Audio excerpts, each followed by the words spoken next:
For years, the dead internet theory sounded like a wild conspiracy. The idea was simple enough. One day the internet would stop being mostly people. Not because everyone disappeared, not because the servers shut down, but because the web would be filled with bots, automated posts, synthetic images, fake arguments, fake engagement, fake reviews, fake conversations, and fake people pretending to be real people. The scary version always sounded like a hostile takeover.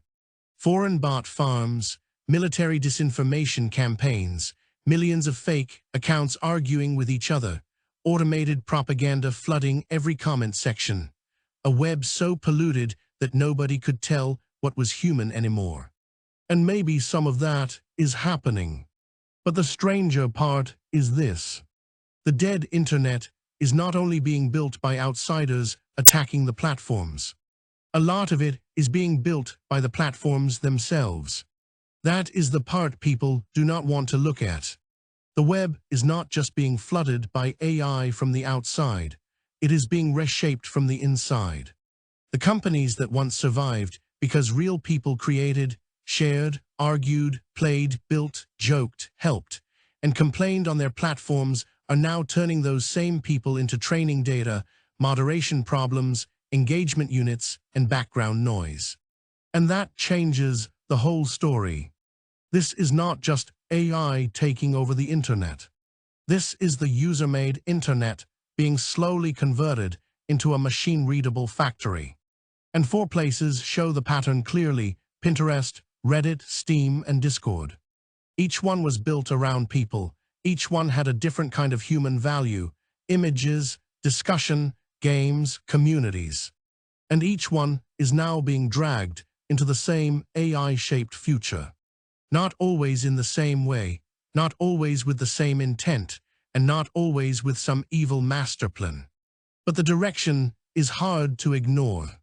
The internet is becoming less like a place people visit, and more like a system that extracts from people, imitates people, moderates people, and sometimes pushes people out of the way. Section 1, Pinterest, when human taste becomes training data. Pinterest used to be one of the quieter corners of the internet. It was not perfect, of course. No platform is. But compared with the chaos of social media, Pinterest felt different. People used it to gather ideas. Recipes, room designs, art references, outfits, wedding plans, DIY projects, crafts, photography, mood boards, little pieces of human taste saved and arranged by people. That was the point.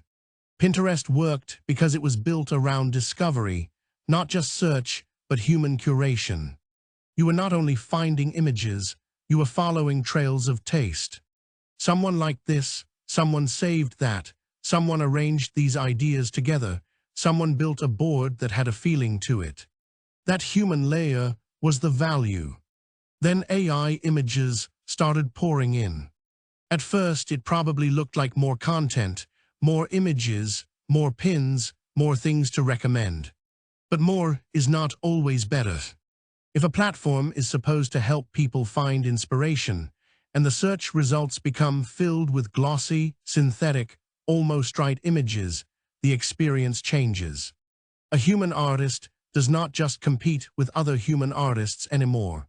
They compete with endless variations of machine-made images. A user looking for a real recipe, a real room, a real outfit, a real craft idea, or real visual reference has to start asking, is this real? Does this object exist? Was this made by a person? Can I actually build this? Can I trust this image? Is this an artist or just another generated picture with no source behind it? That turns browsing into work. The platform that once felt like a visual notebook starts to feel like a landfill with some good material buried inside it. And then comes the second problem: AI moderation. The strange thing about the AI era is that platforms often use AI to solve problems created by AI. AI slop floods the site, so AI moderation is deployed to clean it up. But moderation is not simple. It is not just pattern matching. It requires context, judgment, culture, intent, nuance, and sometimes basic common sense. When automated systems get it wrong, the cost falls on users. Artists report having ordinary figure drawings flagged.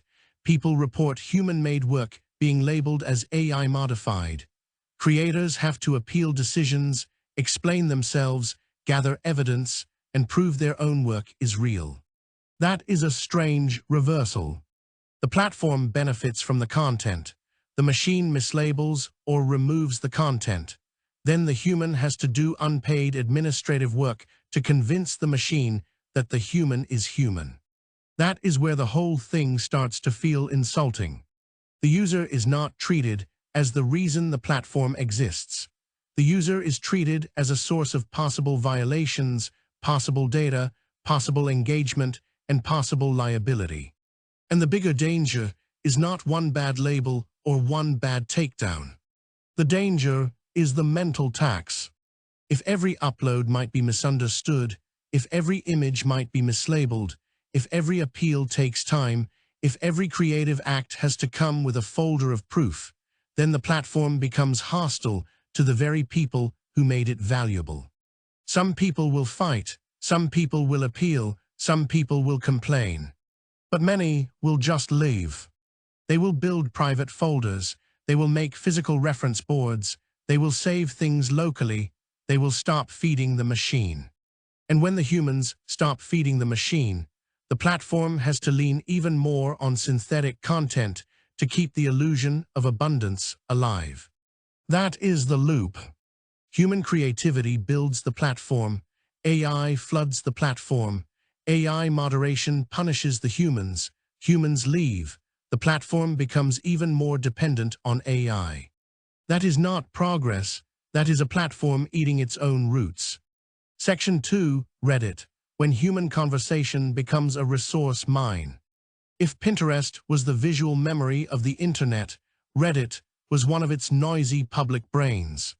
Messy, funny, cruel, helpful, obsessive, strange, brilliant, and ridiculous. Reddit had communities for almost everything. People asked for advice, people argued about politics, people shared personal stories, people fixed technical problems, people reviewed products, people explained hobbies, people told jokes, people confessed things they might not say anywhere else. A lot of Reddit was chaos, but it was human chaos. And that made it valuable. When large language models needed training data, Reddit was an obvious target. It contained years of real people writing in real ways about real problems. Not polished marketing copy, not official documentation, not clean corporate language. Real language, messy language, human language. That kind of data is gold to AI companies. So Reddit made deals. From a business perspective, it is easy to understand. The platform was sitting on a giant archive of human conversation. AI companies wanted access. Money was on the table.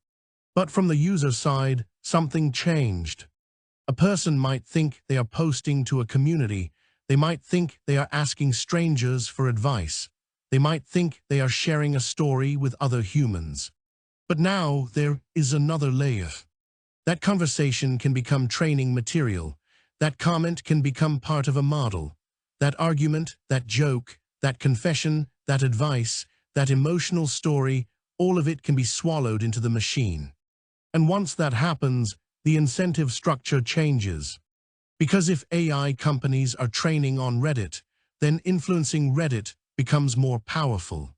If a model learns from public discussions, then manipulating public discussions becomes a way to influence the model's future behavior. That does not mean every suspicious post is part of some grand operation, but the possibility matters. Bot accounts can stage arguments. Fake stories can provoke real emotional reactions. Coordinated voting can push one narrative up and bury another. AI-written posts can be used to farm karma and build credibility. And slowly, users begin to doubt the environment. Was that post real? Was that comment written by a person? Is this story genuine? Is this outrage organic? Is this advice coming from experience or from a model guessing what advice sounds like?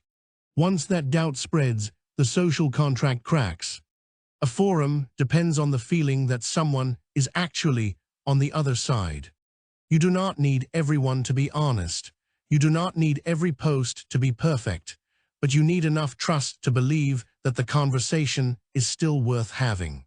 If people begin to feel they are arguing with bots, comforting bots, advising bots, being manipulated by bots, or producing training data for systems that will later replace the conversation, then the purpose of posting starts to disappear. That is the real dead internet problem. It is not simply that AI content exists. It is that users lose confidence in the human presence behind the content. And once that confidence is gone, even real people start to look fake. That is how a community dies without the servers going offline. Section 3, Steam, when games become AI asset flips. Then there is Steam. For gamers, Steam is not just a shop, it is the main city. It is where people buy games, discover games, review games, wishlist games, complain about games, and build libraries they may never fully play. It also became one of the most important places for indie developers. A small team could build something strange, clever, emotional, funny, or experimental, and put it in front of the world. That was the dream. You did not need a giant publisher to exist. But every open platform eventually faces the same problem. When publishing becomes easy, flooding becomes easy too. Generative AI makes that flood faster. A low-effort developer can produce images, descriptions, icons, dialogue, code snippets, environments, textures, and promotional material with far less effort than before. Some AI-assisted development is not automatically bad. A small creator using tools carefully is different from someone dumping low-effort products into a marketplace. The problem is the flood. If a storefront becomes packed with AI asset flips, shovelware, fake-looking projects, and games built mainly to exploit search visibility, then discovery breaks. Players have to dig through more junk to find something worth playing. Real indie developers get buried under a wave of cheap synthetic products. The store becomes noisier, trust drops. And this is especially damaging for games because games are not only images. A good game needs design, feel, pacing, rules, testing, balance, taste, care. AI can help with pieces, but it cannot automatically create a coherent experience just because someone stitched generated assets together. So the marketplace fills with things that look like games from a distance. A trailer might look interesting, the art might look polished enough, the description might sound confident. Then the player opens it and finds no soul, no design, no cohesion, no reason to stay. That hurts players, it hurts small studios, and it hurts the platform. Because when users stop trusting the store, every honest creator pays the price. The problem is not that AI exists in game development. The problem is that platforms often prefer volume until volume starts poisoning discovery. And by the time discovery is poisoned, the best work is harder to find, the worst work is harder to avoid, and the user has to become a detective just to buy a game. That is not a better marketplace. That is another landfill with a checkout button. Section 4, Discord, when private communities stop feeling private. When public platforms become too noisy, people often retreat into smaller spaces. Private servers, group chats, closed communities, places where they know the people or at least know the culture. Discord became one of those places. For gamers, creators, developers, friend groups, fandoms, projects, and communities, Discord became a kind of private internet.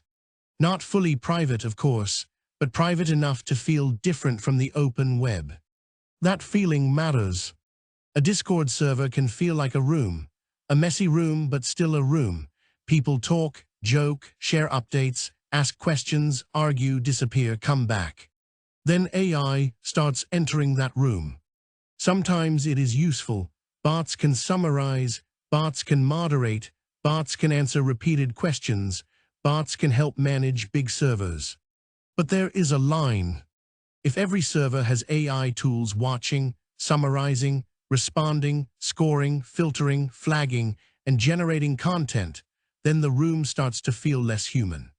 And if moderation bots make mistakes, the same problem returns. Humans have to appeal machine decisions inside spaces that were supposed to feel communal. Then there is the privacy question. Discord conversations can contain sensitive personal information, not always dramatic secrets, but the small real things people say when they think they are among their own crowd. Plans, problems, health issues, money trouble, creative work, private jokes, screenshots, arguments, voice chat culture, community history. When scraping bots, AI tools, or surveillance systems enter that environment, users begin to wonder who else is in the room. That is the core problem. A platform does not need to read every private thought to make people feel watched. It only needs to make users unsure. And once users feel unsure, behavior changes. People speak less freely, they share less, they move to smaller spaces, they create private backups, they look for alternatives, or they simply disengage. The platform still exists, the server still exists, the accounts still exist. But the feeling is gone. And on the internet, feeling is not a small thing. Feeling is the difference between a community and a dashboard. Section 5, the loop that breaks the web. Put all of this together and the pattern becomes clearer. Pinterest turns human taste and visual curation into something AI can flood, label, moderate, and potentially learn from. Reddit turns human conversation into high-value training data, while bots and AI-written posts make users question what is real.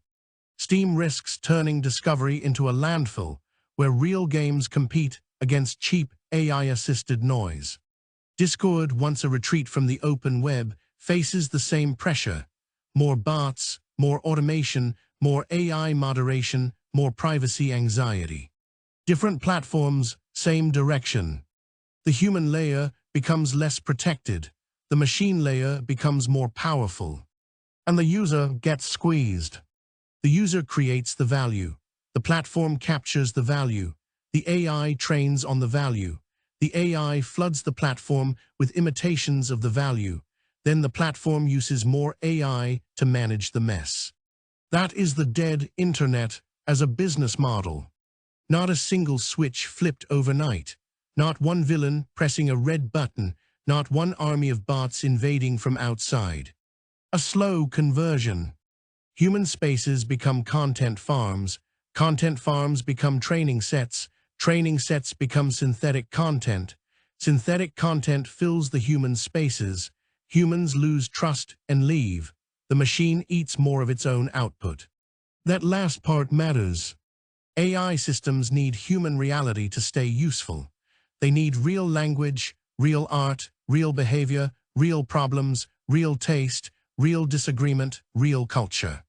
But if the internet fills with AI-generated sludge, then future AI systems start feeding on a polluted web. Models train on content produced by other models.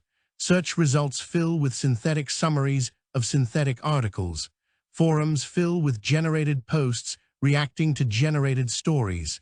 Images imitate images that were already imitations. The internet becomes a mirror reflecting a mirror. At first, it looks infinite, then it gets blurry, then it gets stupid. That is not just bad for artists or gamers or forum users. It is bad for the AI companies too. Because if the web loses its human signal, the machine loses the thing it was trying to copy. That is the irony. The platforms are chasing AI because they think it gives them scale. More content, more moderation, more automation, more data, more profit. But the value came from humans all along. Not just any humans, annoying humans, messy humans, slow humans, creative humans, wrong humans, funny humans, emotional humans, humans with taste, memory, context, and actual lives. Remove that, and what remains? A web that looks busy but feels empty, a marketplace that looks full but feels cheap, a forum that looks active but feels fake, a community that looks connected but feels watched, a creative platform that looks abundant but feels soulless. That is not the future people were promised. People were promised tools. Instead, many are getting toll booths, surveillance layers, automated suspicion, synthetic spam, and platforms that treat their own users like raw material. The dead internet may not arrive as a dramatic apocalypse. It may arrive as a feeling. The feeling that every post might be fake, every image might be generated, every review might be manipulated, every conversation might be scraped, every moderation decision might be automated, every platform might be quietly using the people who made it valuable to build the thing that makes them less necessary. And once that feeling becomes normal, the internet does not need to die. People will simply stop trusting it. And maybe that is worse. Because a dead website is obvious, a dead internet can still load. It can still scroll, it can still recommend, it can still notify, it can still generate. It just stops feeling like there is anyone real on the other side. And that is the question now.